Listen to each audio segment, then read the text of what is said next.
Well, hi there. Thank you for joining us for the latest edition of Telile 24/7. I'm your host, Adam Cooke, and just behind me, as you can see, is the Richmond Municipal building, where some big changes are going to be happening in the coming days and weeks. As a result of Saturday's municipal elections, all 5 municipal districts for Richmond County have new faces.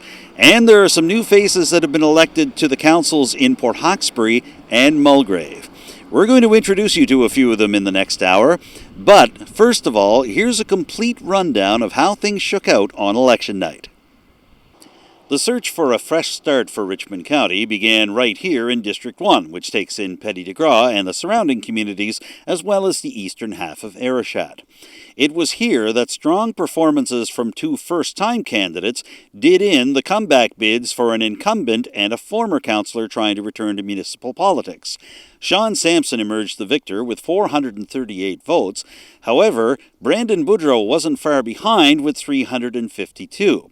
Incumbent councillor James Goyesh finished in third with 151 votes, while former councillor Rod Sampson finished fourth with 118 votes.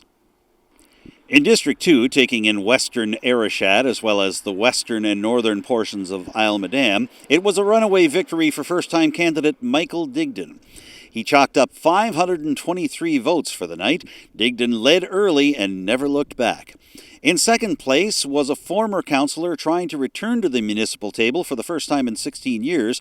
Jerry Bork finished with 173 votes, and in third place, just 20 votes behind Bork, was first-time candidate Carolyn Clackdoyle with 153 votes in District 2. Change is also coming to District 3, which takes in the community of Lewisdale and Grand Anse, but also such communities as Dundee, St. George's Channel, Whiteside, Evanston, Cleveland, Lower River Inhabitants, Huronville, and Point Tupper. The district now belongs to Melanie Sampson, a first-time candidate who defeated 12-year council veteran and warden Brian Marchand. The final vote count was 604 for Sampson and 506 for Marchand. So, a community that has had its warden as its councillor for the past 4 years will now have a brand new candidate in Melanie Sampson representing them on council. The winds of change also blew through District 4, comprised mainly of the communities of River Bourgeois, St. Peter's, and Sampsonville. Gilbert Boucher had won this seat in 2016. He had also won the previous District 7, taking in River Bourgeois and the surrounding areas in 2008 and 2012. But on election night, it was Amanda Mombourquette, the former executive director of the Strait Area Chamber of Commerce and a longtime board member for the Village on the Canal Association, that won the day. Mombourquette took 869 votes to Boucher's 284. She led early and never looked back. And rounding things out on a historic night in Richmond County were the results from District 5.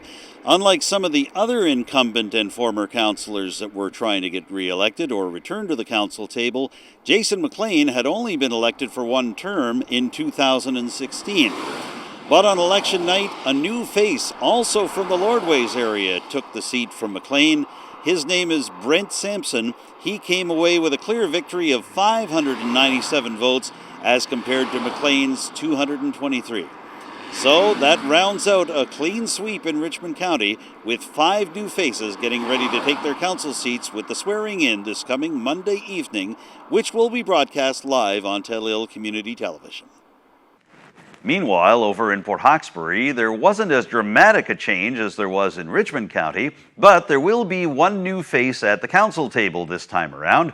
His name is Jason Aucoin. He was successful in his first election campaign as a town councillor. I'll be speaking to him here on Telile 24/7 in just a few moments' time.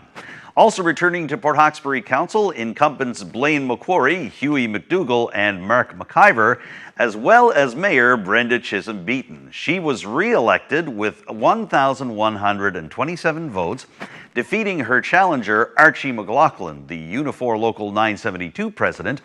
McLaughlin took 769 votes in his first crack at municipal politics. Finishing just out of the running for town council candidacies, Paula Hart, John Willett, and Michelle Tabensky.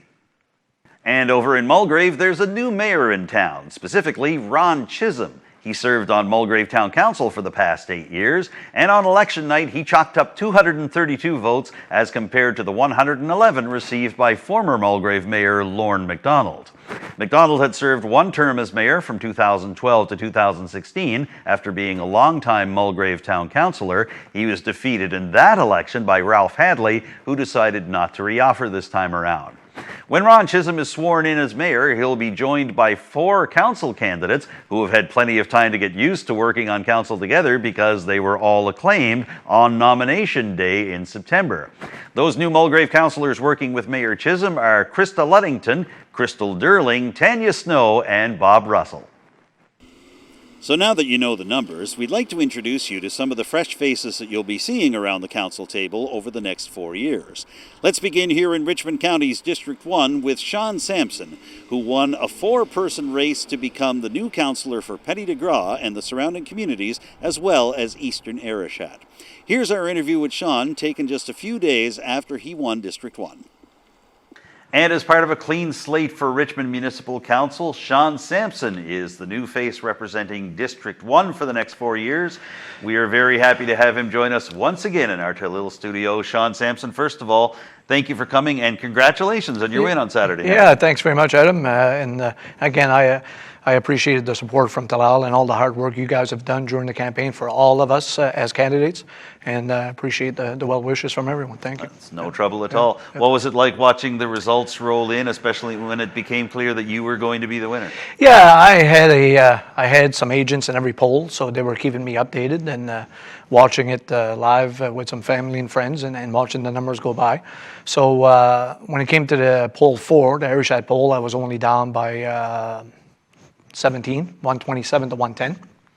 And this is an area where, Brandon's from this area, so, I knew he would do well, and he worked hard in this area. So for me to only be down 17 in that poll gave me the confidence and the courage to say, okay, when it comes to my hometown, Sam Scoville, the Lance, Petty de Gras, the Point, I think I'm in good shape now, right? So, it was exciting for sure, yeah. You mentioned Brandon Boudreau, and I just want to give you a chance to speak a bit about him. He ran a strong campaign, finished a strong second. Yeah, for sure. What's your thoughts on working with him or even with the other candidates, James Goyesh, Rod Sampson, to get some thoughts from them going forward as you settle in?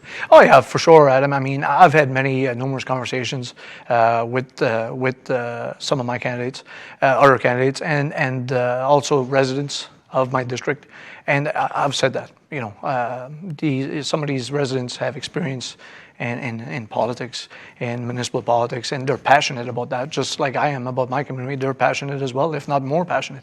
So I want to pick those guys' brains for sure. I want to have some open discussions with those guys. I want to have some suggestions and ideas, and yeah, I want to make sure that they have a voice as well, and I'm their representative. We all can't go to the council table, but I'm going to go and share some of their ideas, hopefully. Yeah. Was there a point in this campaign that you felt the tide might be turning towards you and you might be able to get the support to be able to win it? Was there anything like that? I think the forum helped me. I had many residents reach out to me and say, you know what, Shawn, you performed very well there, and you represented yourself and our district very well. You spoke some good ideas, and you have some great plans and some great vision for the future of our district and for Richmond County. So I think that forum and going door to door, I think having open discussions with people and visiting people and going door to door helped tremendously for sure. Yeah. All right. What are your day 1, day 2 priorities now that you have won the seat? You'll be sworn in next Monday night. Yep. So what does Shawn Samson want to be working on when he gets down to business as District 1 councillor? Well, for me, first and foremost, I want to, again, campaign myself to the other candidates, the winning candidates, and campaign myself to council. We got to promote ourselves, promote our ideas, and make sure that we're all on the same page, which I think listening to the campaigns and listening to the forums and listening to the plans and strategies of the other candidates, I'm very confident in saying we're all on the same page, and I look forward to getting started with all of them for sure. Yeah. You mentioned being on the same page with the other candidates, and of course you are one of 5 brand new councilors for Richmond County. I don't think this has ever happened in the municipality's history. What are your thoughts on the idea that you've turned the page and you get to be part of a new era for Richmond municipal politics? Yeah, well, I mean, going door to door, Adam, and going to these meetings the last 2 or 3 terms, it's always been the same message from a lot of people. We need some change. We need some voices. We need to be heard. We need to have our opinions shared, right? So for me, that was a big message for me. And yeah, I mean, that's what I took. And, that's what we gotta, that's what we gotta move forward with and make sure. So for me, I mean, that's what resonated during my campaign is like, everybody would share the same message, right? We need change, we need voices, we need representation for everyone, right? So that's where I'm going to go. All right. Now, I'm wondering if you've had any conversations yet with the other victorious candidates, with your future council in the matter of just a few days. Have you talked to them? Yeah, I've talked to all of them. Brent reached out to me late Saturday night. He texted me first, and when I replied to his text, then he called me personally. So I had a good conversation with Brent, spoke with Melanie, spoke with Amanda, and spoke with Michael as well. So yeah, excited. We're all sharing the same views and passion for our municipality and our county. So look forward to getting started. Now, you've been active on your Facebook page, and of course, you've made your thank yous, but I just want to give you this opportunity to give thanks to anybody who you feel has really helped you in your campaign. So fire away. Yeah, so I mean, for me, Adam, I put on my Facebook page, I try not to point out anybody in particular simply because of the fear of forgetting someone. So I don't usually focus on anyone. I focus on everyone, right? And for me, I'd like to thank everyone who's helped me during my campaign, and I want to thank the residents of District 1 for putting their faith in me and putting their support in me, and I won't let them down. Yeah. Well, we want to thank you for joining us here today at Telile 24/7, and we look forward to working with you over the next 4 years. Thank you so much for giving us some time, and congratulations once again. Yeah, thanks very much, Adam. Puis merci à tout le monde de notre district. Je vais travailler dur pour tous nous autres. Merci beaucoup. Thanks very much. Well, bien parlé, right on. Merci. Thank you very much. Shawn Samson is the new councillor for District 1, victorious in the most recent municipal elections held just a few days ago, and we're speaking to him right here in the Telile studios. Stay tuned for more Telile 24/7 in just a moment. I'm in West Arishat. This is one of the major communities making up District 2 for Richmond County, which also includes the western half of Arishat and the western and northernmost portions of Isle Madame. Michael Diggdon was the victorious candidate here on election night, October 17th, and we've spoken to him about his dreams for his first term on council as the representative for District 2. Here's that interview with Michael Diggdon right now. And joining us now in the Telile studios for Telile 24/7, we're very pleased to have the councillor-elect for District 2. His name is Michael Diggdon. Welcome back, and congratulations on your victory the other night. Thank you, Adam, very much, and happy to be here. All right, good to have you here. When did you get a sense, either on election night or through the course of the campaign, that this was going to be your time, that you would wind up as a councillor for District 2?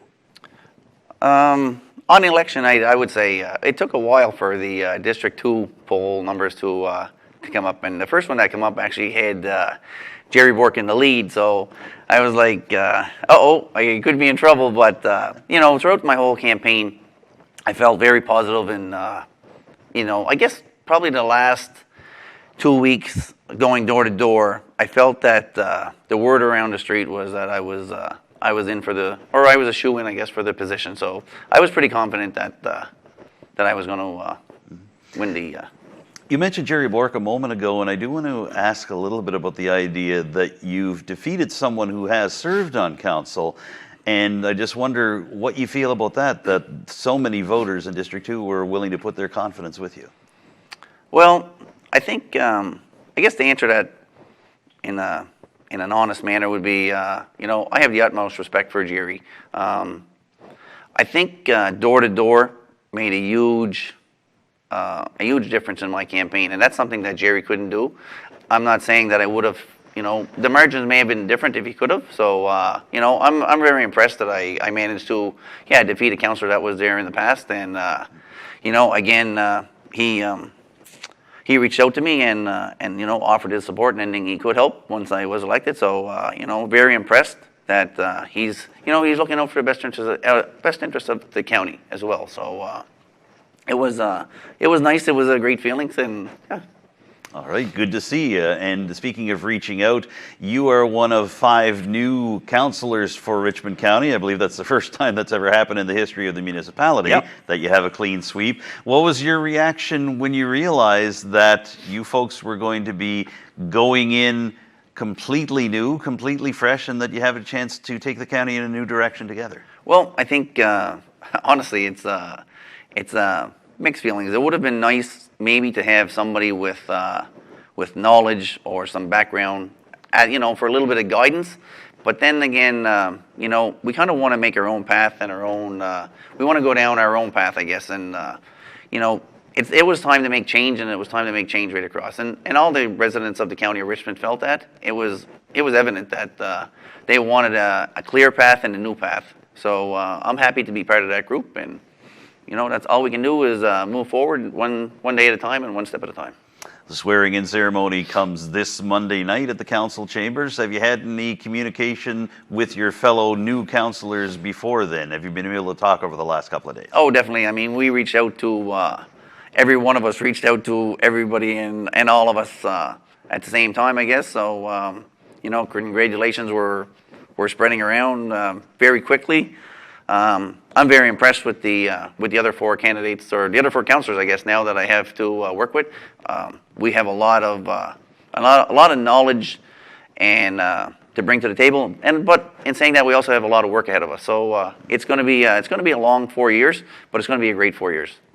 Can I ask you about the learning curve for you personally as a councillor? I mean, obviously you've been watching carefully how the municipality has carried out its business over the years, so you're not coming in completely new and completely unaware of how things have been going on, but obviously everybody's thumbing through their copies of Nova Scotia's Municipal Government Act right now. So what is it like for you as you're preparing to serve in municipal politics over the next few years? Well, it's the same. I think prioritization is probably the key word, and planning. It's you can't jump 2 feet in without knowing what you're getting into. So for me, for me, like you said, I was involved in some of the meetings and watching and attending, and I am definitely reading up on my bylaws and my laws, and I'm sure, like everybody else, we will stumble and fall and get back up. But the county has to remember that the 5 new people, or the 5 new councillors, are there for the best interest of the county. So, all I can say is give us a chance, and, we'll make you proud. So obviously this answer can change from pre-election to post-election mode, especially when you have been victorious.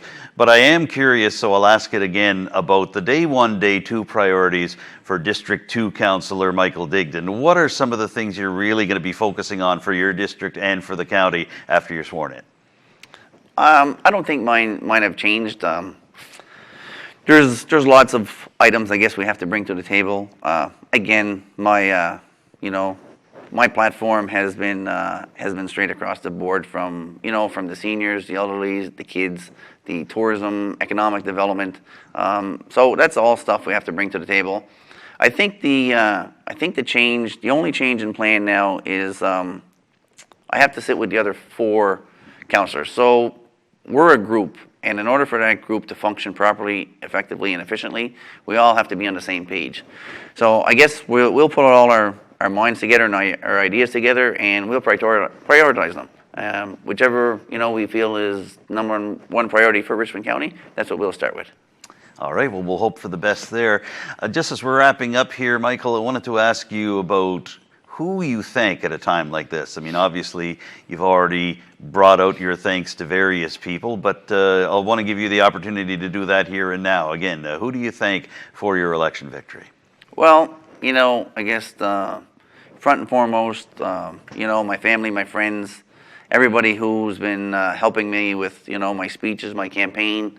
I guess I gotta give a huge thanks to them, because obviously I wouldn't be sitting here without their help. Secondly, I guess, and I don't want to say second, so I'm going to put them on the same playing field. I got to thank the residents of Richmond County, especially the residents of District 2 for putting their faith in me, but the residents of Richmond County for giving me the opportunity to serve on their behalf. I am proud to be sitting in this seat. I'm happy to be sitting in this seat, and like I said at the beginning, I will not disappoint. I will be straightforward. You may not like the answer, but it will be the honest one. All right, well, we look forward to seeing how that unfolds over the next 4 years. We've covered a lot of ground here, Michael, and I appreciate you giving me some time this morning. Do you want to add anything else before we wrap up here? No, that's it for me, Adam. Thank you very much. Again, thank yourself and for all the work you've done and giving us the opportunity to put ourselves out there. Telile, a huge thank you for the time for us to put ourselves out there. And I look forward to the opportunity to working with the other 4 councilors and stepping in a new direction. Well, we're glad to help out any way we can, and we look forward to working with you over the next 4 years. So thank you again for joining us on Telile 24/7 this week. Thank you. All right. Michael Diggdon is the newly elected councillor for District 2. We have been speaking to him here at the Telile studios. Stay tuned for more Telile 24/7 in just a moment. The communities that make up Richmond County's District 3 have a history of electing councillors and then re-electing them for a long time. Think of names like Shirley McNamara, Felix Marchand, Richie Cotton, and most recently, Brian Marchand, who held District 3 and the previous district that took in Lewisdale and the surrounding communities, District 6, for a combined 12 years. But that came to an end on Saturday night when Melanie Sampson defeated Marchand to become the new councillor-elect for District 3. I got to catch up with Sampson just a couple of days later at her home. Here's that interview right now. And we're pleased to have the victorious candidate for District 3 in Richmond County's recent municipal elections. We welcome Melanie Sampson back to Telile 24/7, and we're going to be seeing a lot more of her over the next little while. Melanie, first of all, congratulations. Thank you so much, Adam. Thanks for having me, and thanks for your congratulatory message. Oh, no trouble at all. So what was it like for you? We were talking a little bit about this before we went on the air here, but it was quite a cliffhanger through the night. I know at one point your lead was only about 5 votes after the first few polls had been reported. What was it like for you and your family as you were watching these results roll in and then finally realize that you were going to be the new councillor for District 3? I think the nail biter lasted a bit longer for the constituents than it did for me, because of course I had folks, agents at the polls who were reporting back to me in terms of what the results were. So it seemed to take a really long time for that fire department, the poll that was at the Lewisdale Fire Department to come in. But I knew the results of that one for probably 15 minutes before it showed up on the county's website. So thankfully I didn't have such a long period of time where I was concerned about what the margin looked like. I felt very excited after I saw the first polls at the Riverside Community Center and Riverdale Community Center, pardon me. And a little bit disappointed when I saw the one at the Lions Club, but then we rebounded back and came out on top. When did it sink in for you that this had really happened, that you had won the seat and that you were going to be the councillor for District 3 for the next 4 years? Was there 1 or 2 defining moments for the night or even over the next day or two? Yeah, well, I got my first call from a resident yesterday of the district looking for help, so that helped sink it in pretty well. How early in the morning? Yeah, exactly. I guess certainly the night of the election, we always get results in terms of like how many people have voted in the advance polls. So although we were waiting quite a long time for one of the advance polls to show up on the screen again through the Richmond County website, I knew how many people had voted there, and I had a pretty good idea of the number that were mine, and I knew I needed whatever, let's say 25 or whatever it was, and I knew I had that number. And so when that happened, I kind of sunk in, holy smokes, here we are. It's a done deal. And so yeah, it was pretty exciting. I didn't expect, I think, to be as nervous, which is odd. I suspect for people to say that as a first-time runner. I spent my day either running the roads, going to the polls to visit the folks that are working there, and then my agents as well. And then I spent the afternoon with a good friend running the numbers and, checking the sheets and sort of making some strategies to get out the vote. So it was very exciting. I understand how people can become very addicted to politics. It's quite exciting. So now you've been bitten by the political bug, and the timing is just right for you because you're going to be there for the next 4 years. Mm-hmm. What do you think turned the tide for you? I know this was at times a difficult campaign. Obviously, this was your first crack at electoral politics, but why do you think you came out on top? I'm not 100% sure. Again, I would say like the same message that I told you when we talked before. It seemed that the folks were looking for a change, and I felt that I was providing, a good change for them, like a great alternative. That was my opinion, and I'm glad to see that they were feeling the same way. I knew it would be tough in the village. I knew that because we're both from here and we both have connections here. And we both do good work here. And I knew that it would be a challenge. And so, I'm always thankful to the folks that work with me to help me to get my name out, get my message out. A big challenge for me, of course, was that I chose not to go door to door due to COVID-19. And really of the 5 councilors that were successful, I was the only one who did an exclusively online campaign.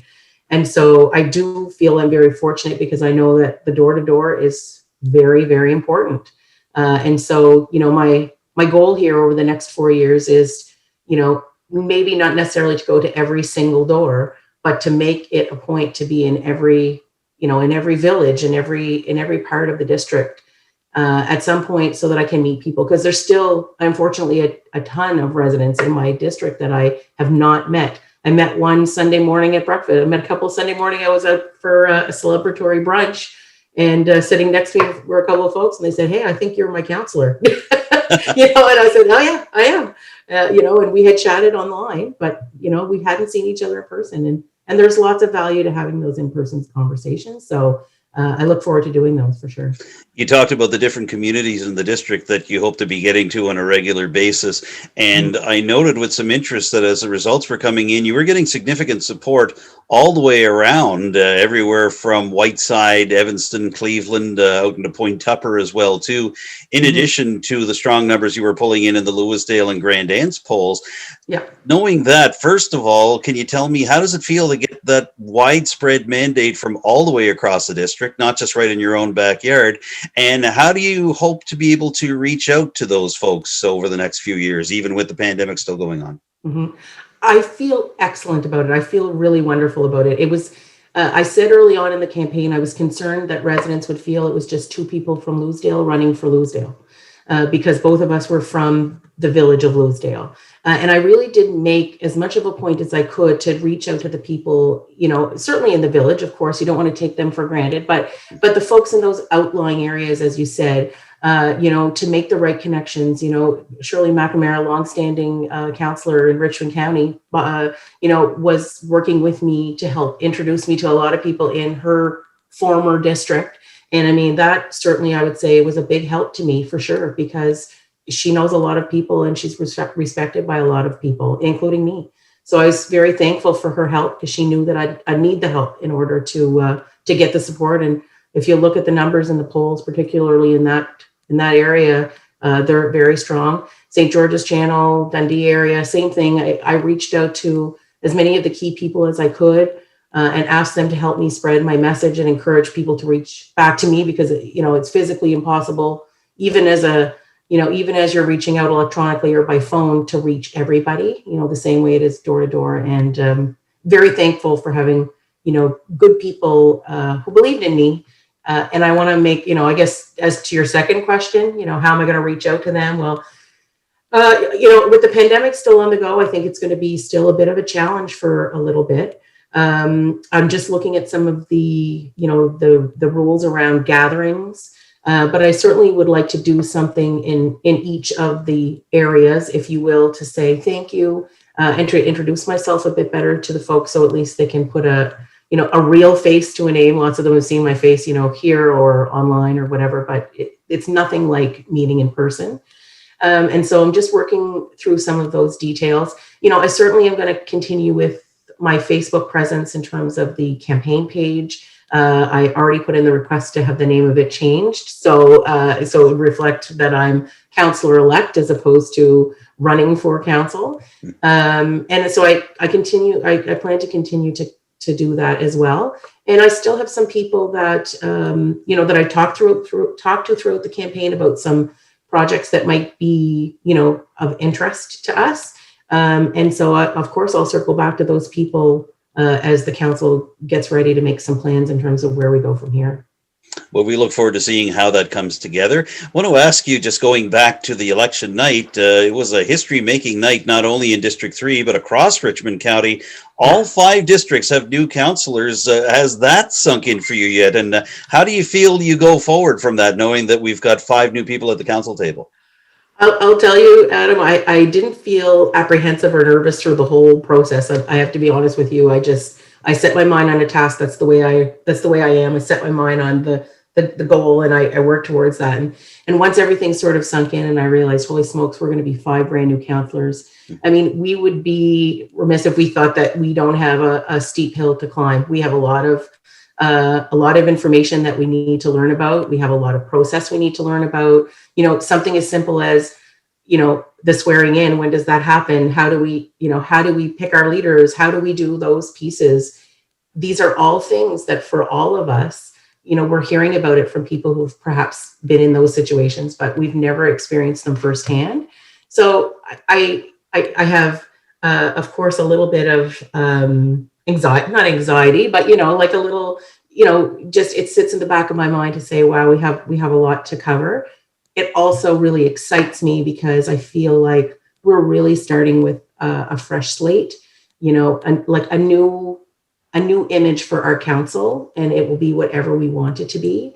And I will say as well, I said to a couple of people yesterday, actually, that, having done the candidates forum at Telile, and having listened to the interviews that you did with folks and the ones that they, and the videos that some of the folks put up and conversations I had with the folks who are councillors elect, I have to say, I'm excited at the fact that I think we share very much a similar mindset, a similar vision for where we go from here. I think we all recognize that we have a lot to learn, and that, and we're all hoping that constituents are patient with us as we learn and we find our way. But we're all anxious to get that part over with really quick and get down to business, get down to work. Well, you talked about a new fresh face for Richmond Council, and among the fresh faces and the different aspects of those fresh faces is that we have 2 women on council, yourself and District 4 elect councillor Amanda Mombourquette as well, too. Mm-hmm. Can you tell me a little bit about what it means to be able to break the glass ceiling in District 3 and across the county, and in particular to be able to do so after the previous councillors were hesitant to supply funding to sponsor candidates for the Leadership School for Women that was recently held? What's your take on you and Amanda breaking through in all of this? I'm not sure it's as much of a breakthrough, Adam, as it's being made out to be. Of course, it was a big issue when council decided not to sponsor the Women's Leadership Conference. Again, I said before, I don't agree with that, but I will say, I referenced Shirley McNamara already in the interview. She was a long-standing councillor. She's a woman. Gail Johnson. We've had some pretty strong women in council. So I think that it's just that we've come back around that there are women who are interested in putting their name forward for municipal politics, and I think us being elected just shows that it doesn't matter. People are looking for skills, I think, in terms of their elected officials, and that's it. I said the leadership forum had nothing to do with my decision to run. It had a lot to do with my decision to win, and that was simply to sort of inspire women. But again, I guess I feel that way every day when I teach or when I work on a committee, that I hope I inspire other women to do great things. So for me, I guess I just see we've had lots of, I shouldn't say lots, but we've absolutely had women on Richmond County Council. And so I think, just glad to be there with everybody, male or female. So as we're winding down here, Melanie, I wanted to ask you who you think for a big victory like this in District 3? And I mean, who do you turn to say, you know, I couldn't have done it without you after as a time like this? You know, who are you thanking right now? Who are you grateful for? Yeah. I mean, I had a video, I put a video yesterday on my campaign page. So this is not a new news item for those folks. But, you know, first of all, I always wanted to, you know, I want to thank Brian for his 12 years of service. He's done some great work. And, you know, I know many residents in District 3 would agree with me on that, and they would be thankful for that. Of course, I want to thank the people of District 3. I asked them to come out and vote, and they did. And, you know, they voted for me and they voted for Brian. And that's what I wanted. I just wanted people to have their voices heard. Absolutely. I want to thank the big supporters. You know, I referenced Shirley McNamara already, or again, I'm talking about her again. She's going to love that. So, you know, she was such a great support, like sharing her wisdom with me, sharing her knowledge of people with me, you know, and spreading my message. Leanne Marchand, who was my official agent, but as I said yesterday, more of a left and right hand to me at a lot of times. So I always valued her opinion and her help. My family, of course, you know, you can't run a successful campaign or be a successful councillor if you don't have the support of your family. So, you know, that of course includes Brad and Bryden and Adam and Colin, because they had to listen to lots of 1 a.m. video recordings and me on the phone and emails and whatever else, and tons of campaign talk. And you know, my brother-in-law and sister-in-law have been a great help to me as well. Dale and Tanya, you know, again, can't thank them enough for all of the help that they've given. And I guess I would also say a big thanks to the folks who put their names forward. You know, all of the people, whether they were successful or they weren't, they all have put, you know, we talked about this before, they put their name on the ballot, and that's a big job. And I already have started to reach out to some of those folks to just say, hey, you know, thanks for doing that. And what do you think we maybe could work on together as we move forward in Richmond County? Well, we look forward to seeing how that forward movement happens for you and for the rest of council. We've covered a lot of ground here, Melanie, and I appreciate you giving me some time here. Did you want to add anything else before we wrap this up? No, I guess like again, just thanks again to Telile for, you know, continuing to reach out and continuing to help us share the message, and really looking forward to working with you folks over the next 4 years. Well, we've got some new and creative ways that we're looking at for doing that. So we appreciate your support. And thank you, Melanie Sampson. And congratulations once again for a big victory in District 3. Thanks, Adam. No trouble at all. Melanie Sampson is the newly elected councillor for Richmond County's District 3. We've been speaking to her from her home by Zoom. Stay tuned for more Telile 24/7 in just a moment. Among the many communities getting a new municipal councillor in Richmond County over the weekend were River Bourgeois, which, along with St. Peter's, Sampsonville, and the surrounding areas, make up District 4. That seat is now held by Amanda Mombourquette. Until this past spring, she was the executive director of the Strait Area Chamber of Commerce before leaving to take on a new job as innovation lead at the Nova Scotia Community College. But her big job over the next 4 years is helping to move District 4 forward while working collaboratively with her fellow new councillors for Richmond County. I spoke to Amanda Mombourquette just a couple of days after her election win. Here's that interview right now. We welcome now the councillor-elect for District 4, Amanda Mombourquette, and our first words, of course, Amanda, are congratulations on winning the seat on Saturday night. How does it feel? Thank you so much, Adam. It feels great. I mean, to have the confidence of the people of District 4 in voting me in as their councillor. I still kind of am shell-shocked by it, and I just can't thank people enough for their trust in me. You seem to win absolutely every poll, and the width and breadth of your victory is quite remarkable. Were you surprised at the size of the margin of victory when the results started coming in? Well, you know, I definitely kind of, you know, going into election night, had an inkling that from talking to people that I probably, you know, I had a really good chance, but you know, you're up against an incumbent during a time of a pandemic, and you know, someone with a great deal of experience. So I have to say I was surprised by that margin.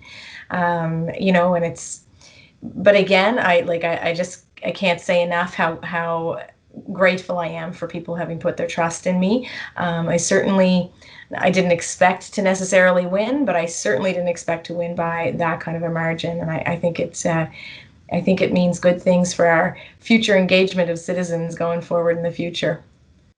Why do you think you won? Was it a matter that people were looking for change, as they seem to be across the county? Do you think people warmed up to your message or your personal experience? Why do you think you were the victor on election night? Yeah, I think it was kind of a combination of all of that and a few things really. And definitely there was an appetite for change, as we've seen at the table. There's not one returning incumbent. I mean, that's generally unheard of. I think also I'm not a stranger to these communities, and I've been doing in leadership roles, in volunteer work, and my professional work for a lot of years. So I'm sort of a known entity. People know what they're getting, right? And I've always been very supportive of business, very supportive of community development opportunities, very supportive of social initiatives. So I think that people, that was my advantage going in, was that I was extremely well connected in the community, in all of the communities, and so people, they weren't wondering who is this person. So although I'm a newbie to the political, to the political table, I'm certainly not a stranger in the community, and I really think that helped a lot. Well, let me ask you, do you feel there was a turning point in the campaign? Was there a moment at which you thought this might actually work? Was it really early on when people seemed to be rushing to you to get signs for their lawns, or was it later on in the campaign? At what point did you seem to think that the pendulum was swinging towards you? You know what? It was early on. And it was, you're hitting the nail on the head. I ran out of signs. I ordered a batch of signs. I ran out of the signs, and then I had to order more, and ran out again. So to me, that was a strong signal. I didn't ask anybody to put a sign on their lawn for me. I just put it out to the universe, and people were so anxious and excited to do that. And to me, and I put a Facebook message out about this, when I started to see, the pictures of the kids with the sign and, doing their power poses and, and then knocking on doors and having grade 8 students be talking to me about, what kind of change do I want to bring? Well, obviously they're asking those questions because their teachers are using this opportunity to take a deep dive into learning about civic responsibility, and their parents are obviously talking too. And so that was a real indication for me at a very early point that this might actually work. So it was very exciting. That's good stuff. Now, the election is over. The ballots have been counted. You are the councillor-elect, and you're part of a history-making night in Richmond County. I cannot remember a single time in the county's history when every single electoral district picked a new candidate as their councillor. So when you looked around and you realized this was happening from one end of the county for another, what did you feel like when you found that out? Well, it was a little bit shocking, frankly. I didn't anticipate that at all. Normally, like you say, you're coming in as a new person to a municipal council. There's a mix of experience around the table, and this was unheard of. But some people have said to me, well, that's not good because nobody's going to know, what the process is. And at the end of the day, for people like me, I've worked in and around municipal councils for a long time, whether it was my work with the chamber or the regional development agency, and so having that familiarity with how things work, I think will serve me really well at the council table, and I think it was part of what made me want to put my name forward anyways, was because I could always see the potential there of what we could be doing when we have a progressive and development focused mindset, and we're working towards the prosperity for everybody. Municipalities are, they're the level of government that are closest to the ground in terms of their ability to impact the daily lives of their citizens. And so I guess I'm excited to be working with a blank slate. Like you said, this is brand new, and none of us have political experience. So I'm so looking forward to working with this team. I can't even tell you how excited I am about that. Have you had much opportunity to reach out to the other new councillors? I was speaking to Melanie Sampson of District 3 earlier today. She has spoken highly of you and vice versa. Do you get the sense that the conversation is already starting between the five of you as to how to move the county forward? Absolutely. Absolutely. So the first thing that I did, today was to make contact with making sure I had everybody's cell phone numbers and we're communicating. And because really part of this process is going to be us getting to know each other. So for Melanie and I, we know each other well. I've known Brent for many, many years, and and Mike Diggdon as well. So Shawn is newer to me. So I'm so excited to find out a little bit more about what drove people into the decision to run for council, what their priorities are, and just to get to know them on a personal level, because I think that's so important in terms of our ability to work forward as a team. Is we need to understand all of the dimensions of each other, right? So I think that'll be, it was a high priority for me to be reaching out for sure. And speaking of reaching out, has your phone started ringing with District 4 constituents? Can you help me with this file, please? Have those calls started coming in? Those calls started coming in during the campaign. Oh, So, really? absolutely. Absolutely. If you're successful, I want you to help me with this. And you know what? That's great. I have a list already made of things that I need to look into on behalf of residents, and that's what I want to see more of. I would like for people to reach out if you're having an issue and it's not a municipal responsibility. Let me know anyways, because I would like to be able to understand the challenges that people are facing here, because that will help us make better public policy. I didn't want to center on this too much during the whole interview, but I know that when we spoke for my last episode of Telile 24/7, you mentioned to me that a key factor for you deciding to get involved in the race was the Leadership School for Women and all the talk surrounding that particular process of getting more women involved, but as well Richmond Council's refusal to sponsor any candidates for the Leadership School for Women. Looking back on that now with 2 women elected and a big night for female candidates all the way around Cape Breton, what is your thought on all of this as we move forward? Yeah, so I remember talking to you about that, Adam, and it definitely was was one of the catalysts, I guess, that firmed up the decision in my mind. But right now, it feels really good that there are women at the table and that our voices will be heard. There's more diversity at the table than there has been in a long time, and I think Cape Breton Island overall has done really well. We've seen Inverness County achieve gender parity. We've got 2 elected female mayors on this island, which is, I think, the first time in history. I believe you're right, yes. Mayor Brenda Chisholm-Beaton was Cape Breton Island's first elected female mayor, and now here we have Amanda McDougall. I am so excited to be able to start working with these partners. I think it was a great night for women all across the province of Nova Scotia, and it's nice to see that reflected in Cape Breton as well. And I think it will result in a change in the tone. Certainly that's something that I'm hoping for with Richmond County Council.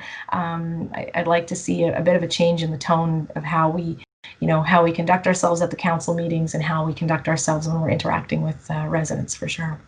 Well, we'll see how that all comes together over the next 4 years and even in the next few weeks. But as we wrap up here, Amanda, I wanted to ask you, you've made, of course, your official thank yous on social media, but who do you reach out to thank after a big victory like this? Who are the people that you're most grateful for as we move forward? Yeah, well, I have to start with my family.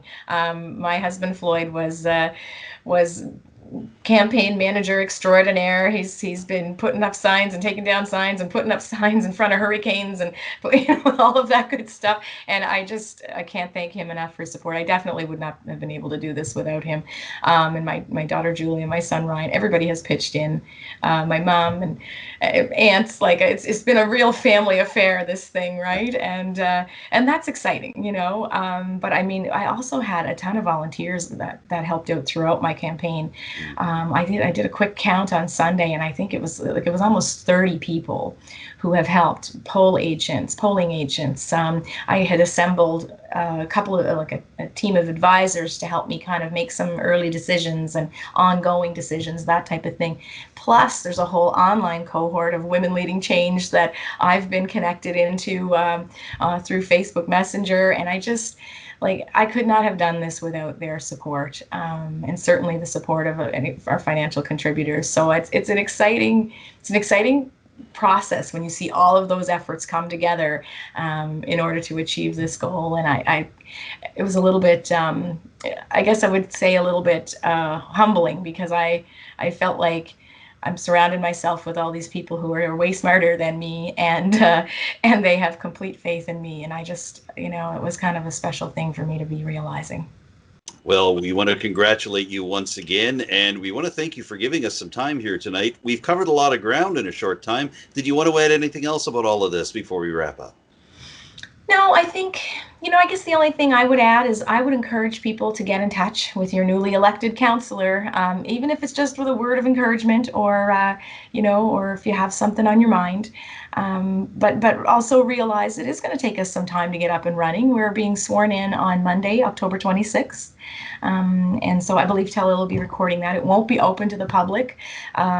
So, just because of public health restrictions, but yeah, it's going to take us a little bit of time to get our sea legs, kind of thing. So, don't let that stop you from reaching out, and we're here to help. But just be patient as we figure out this brand new council with all these fresh faces. It's going to be great. Well, we've appreciated you making yourself so available to us over the course of the campaign, and we want to thank you once again for giving me a little time here this. And congratulations once again on winning District 4, Amanda. Well done, and we'll look forward to working with you in the future. Thank you so much, Adam. It's my pleasure. Anytime, anytime. Amanda Mombourquette is the newly elected councillor for District 4, the St. Peters River Bourgeois portion of Richmond County. We've been speaking to her at her home via Skype. Stay tuned for more Telile 24/7 in just a moment. In Port Hawkesbury, there's a new face on the Municipal Council. His name is Jason Aucoin. He launched his first ever municipal campaign back in the spring, and he finished with the second highest vote total of any of the council candidates running in Port Hawkesbury. I caught up with Jason Aucoin just outside the Port Hawkesbury Civic Centre earlier this week. Let's hear what he has to say about his victory. And we're here in front of the Port Hawkesbury Civic Centre with a fellow who's going to be seeing a lot more of this place over the next little while, the newest face on Port Hawkesbury Town Council, Jason Aucoin. Jason, thank you for joining me on Telile 24/7, and congratulations on your victory. Thank you, Adam. This was your first municipal campaign, but you announced back in the spring that you were running, so you've been mulling this over for a while. What can you tell me about the thought process in deciding to run for Town Council this time around? So, Adam, about 4.5 years ago, I considered running in the last election, but I was away working too much. Didn't have the time to dedicate to it. So in March of this year, I finally made the decision that I would run. I had a conversation with Margie Pace back in March, and Margie told me that if I was going to run, she would be interested in being my agent. And that was the final support I needed to make my final decision. So with all that preparation and with your desire to run for public office and serve the community, what was it like on election night when the Port Hawkesbury results finally started flowing in and you realized that you had made it to Town Council? Well, I was actually at the Civic Centre witnessing the count, the paper ballots, and it was a little nerve-wracking, I'm not going to lie. So once the results come in officially, we heard that Blaine was the deputy mayor, and then my name came out second, and I was very surprised by that. I was just hoping to be able to squeeze it in fourth place, but more than happy to accept second place. I'd like to talk a little more about that because, as you just mentioned, you got the second highest vote tally of any council candidate, and as we were setting up for this interview this morning, a couple of guys drove by and honked their horns and hollered their support at you. What does it mean to get Port Hawkesbury's appreciation and support at this point? Well, I tell you, it's very humbling. I wasn't expecting to get the numbers I got by any stretch of the imagination. I think that my hard work for my long campaign has paid off. I safely say I've knocked at least 1,200 of the doors in Port Hawkesbury during the campaign and got my door knockers on every other door in town, to the best of my knowledge. You've worked very hard during this campaign, and now that the campaign is over, I'm wondering, what are the day one or day two priorities for Councillor Jason Aucoin now that you've been elected to serve on Port Hawkesbury Council and you're going to be sworn in November? What are the big priorities for you after that all takes place? So I think one of the things that everybody knows about is the housing issues in Port Hawkesbury. But I think it's important that when we look at getting these houses built, the housing units built, that we look at affordable housing and, more importantly, accessible housing. And the second thing that's really on my mind are the water bills for the trailer courts in Port Hawkesbury, because they pay a flat rate, which is higher than most houses. So I think that's something that we need to look at as a council. Jason, you're joining a Port Hawkesbury Town Council with a lot of seasoned veterans, including Mayor Brenda Chisholm-Beaton, just re-elected to a second term. Councillors Huey McDougall and Mark McIver were first elected in 1994, and Blaine McQuarrie was elected in 2018. Are you looking forward to getting together and collaborating with a team like this on Port Hawkesbury Town Council? I'm looking forward to it. I'm looking to lean on the four names you've just mentioned, because obviously they have a lot more experience than I do in municipal politics. So I'll be looking for some guidance, but at the same time I'm going in with my own views, my own opinions, and I believe that the five of us will work very well together as a team. Throughout this municipal election campaign, we at Telile 24/7 have been asking municipal candidates about leadership, and specifically who inspires them in terms of their own leadership aspirations and just basic public service and community service. So now that you've been elected to town council here in Port Hawkesbury, Jason Aucoin, I'll put that question to you. Who inspires you in terms of leadership and simply wanting to serve the community? So I get my inspiration actually from Alberta to start. When I joined a union in Alberta and I became a job steward. Then I sat on a board of directors for a construction local of 25,000 members, 2 years as a vice president. So that really opened my eyes up to politics of sort. It may not be municipal politics, but it's still politics the same. And I have a lot of respect for our current mayor and our council. So I will be leaning heavy on those people in town to guide me down the right path. And we've been wrapping up all our post-election interviews by giving the candidates the opportunity to thank all those who supported them during this election campaign. So, Jason, as you prepare to take your seat at Port Hawkesbury Town Council, tell us, who would you like to thank? Well, for starters, my family to support me right from day one. My girlfriend, Rhonda. To Margie Pace, my campaign manager and agent. We had some other people in the background help me with my social media, making sure that my commas and periods were in the right spots. And just to the people of Port Hawkesbury, when I was going door to door, people were more than welcome to open the door and speak to me and let me know their concerns and their visions of the town. And I think it's important that the residents of Port Hawkesbury need to know that I feel they are my boss.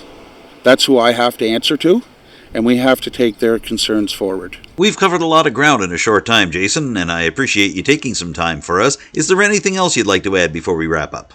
All I would like to say is that the town residents can contact me at any time. I'm available, I'm accessible, and my phone number is 902-623-0015, and I look forward to hearing from the residents. And that wraps up this week's edition of Telile 24/7. I'd like to thank all of you for joining me this week, and a big thank you to my Telile colleagues Nick Boudreau and Becky Boroneau. I'd also like to thank everybody that took part in interviews with me this week, and a special thank you to every single person that put their name on the ballot in Richmond County, throughout the Strait, and throughout the province this time around. It's not easy to run for municipal politics in Nova Scotia. It's especially difficult during a pandemic when you're forced to find new ways to connect with voters as opposed to simply knocking on their doors as you normally would. So thanks to all of you, no matter where you finished on election night, and we hope that long after the ballot boxes are officially closed for another 4 years, that you'll continue your public service to Richmond County and to your individual communities.